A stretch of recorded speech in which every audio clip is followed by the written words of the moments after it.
So I'm going to try another coat of my purple glaze. And what I did was add a little bit more purple paint, or the purple mixture that you made, to the water, as long as you can still see through it. But it'll give it that more of a purple look to it. See how darker it is now?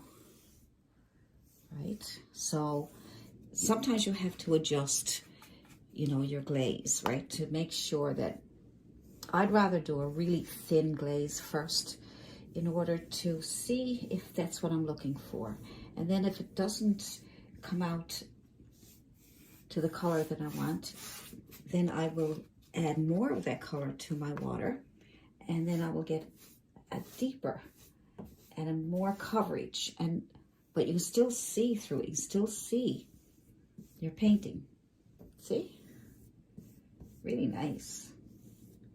So depending on how much of a glaze you need, you know, if you wanted more color, you just add more paint to your water.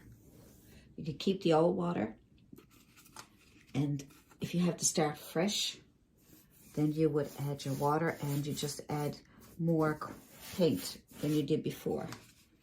And make sure that when you do these things that you test first on an old canvas, an old painting. You know, if you had a beautiful painting done and you want to put a glaze on it, but you're not really sure, then make sure you try the amount of paint that you use on another painting that you don't mind going over and possibly ruining. So make sure you always do samples.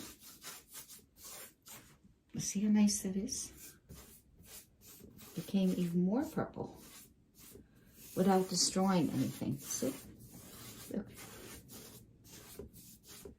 This is what I love about glazes. If you wanted a hint of color over what you did, you know, it makes it so pretty. Gives it that beautiful look. See, isn't that nice? Now we'll try the sky again. It didn't go as purple as I would have liked, so I'm going to try again. We'll start at the top. We'll go across. And I can see there's some change there. Nice. Some change there, not a big lot, but see, now put lots of it on. See, that's the beauty of your glazes. You can put lots on there. As long as the paint is not too thick, you know, you got to be careful, because if your paint becomes opaque, it's like painting over your painting and then everything underneath it disappears. You got to make sure that you can see everything when you put your glaze on. And that's why I always say, do a sample of some painting that you don't mind if something happens.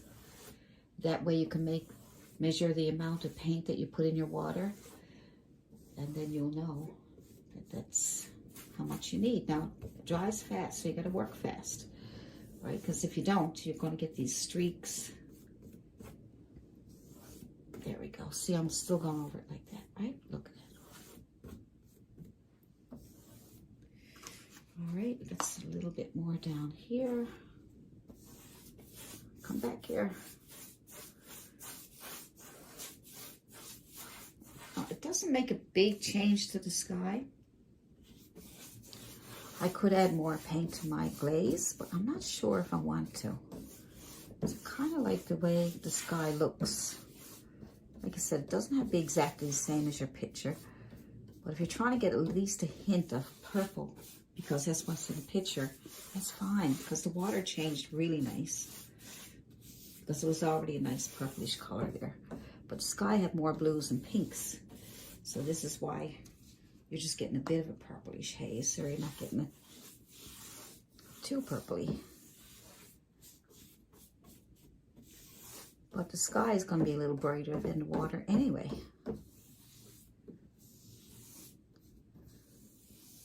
So you can go over everything and you can still see everything. When that dries, you can add birds, you can add people, you can add, make sure it's dry. You can add boats, So you can paint over it. You know, if you change your mind and want something else on it. So let that dry. So as you can see, you have to go over it several times. You have to keep doing this to get the streaks out, okay? Get the edges cleaned up. Okay. You have to go from one end to the other. One long stroke so you don't get any streaks or anything left behind. I think that will do it. Add a few little birds. Now this is when it dries, okay? Make sure it's dry.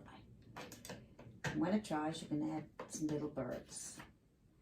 And all you need is a liner brush. Just get a little brush and you can make, usually I use this. Now you can use a marker if you want. Put little birds in with a marker. A black marker. You can use black paint if you like. And you can just pick a spot where you want the birds to come in. So you got hills over here and probably put some people or something over there. But so to make it balanced out, you can put your birds over here. Okay, so you can just make the letter V. Simple as that. See? And usually put 2 or 3 there, but 3 is better. It kind of balances out. And the smaller one goes way in the back so that it looks like it's off in a distance. And the bigger the bird, the closer it is, okay? And the smaller, of course, the further away it is. So there it is. Birds flying around the sky. And if you want to add your clouds, say they disappeared, you can get a brush. Any brush is good. And put white on it. Dampen your brush a little bit. And then add a bit of white. And then you can add a few little clouds. Because now you went over it with a glaze. Maybe your clouds got a bit too dull. So then you can add some extra clouds. Just make these little circles. Give it some clouds. Right?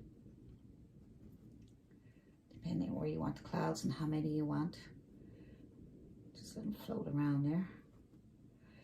Maybe some up here where we had them before. Just tap, tap, tap, or make circles. As long as the paint comes off your brush, it'll make some pretty clouds. See? So you put as many clouds as you want on there.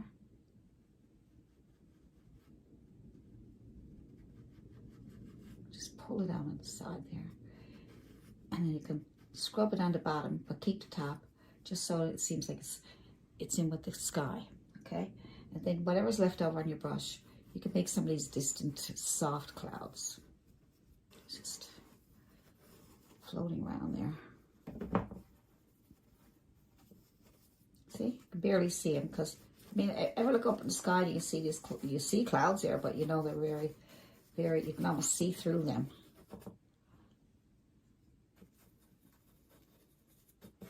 That's just soft clouds, you can see through them. Scrubbing off some paint on my brush, whatever's left over. And that way you don't get your clouds too white.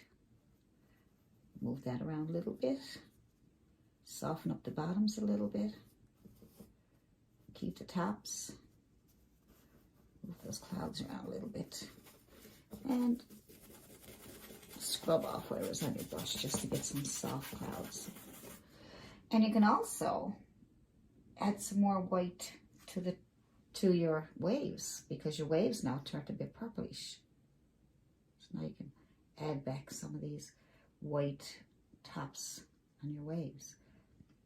And that way your purples look even more purple, because the white up against it will make them darker.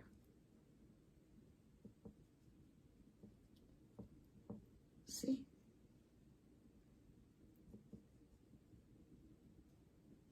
So you just tap on a little bit of white. Like I said, just because you put glaze on, don't mean you can't repaint your painting. You can go back over it again.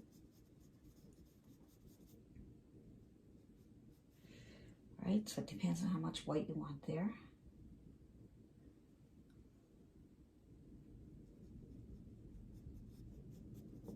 Don't have to to be a big lot. You just tap it on. Whatever you want it. See? Brings it to life again. So, I think that's good. I was going to add a few people, but I think I'll leave that up to you guys. That's just a matter of putting in a little head. It's like putting in a carrot. Try it. Let's try it. It's pretty. Came out really nice. So you could start off with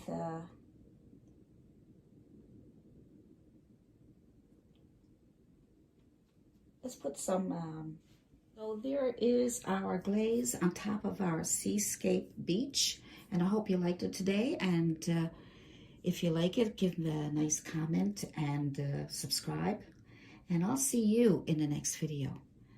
Bye for now from Allison Prior.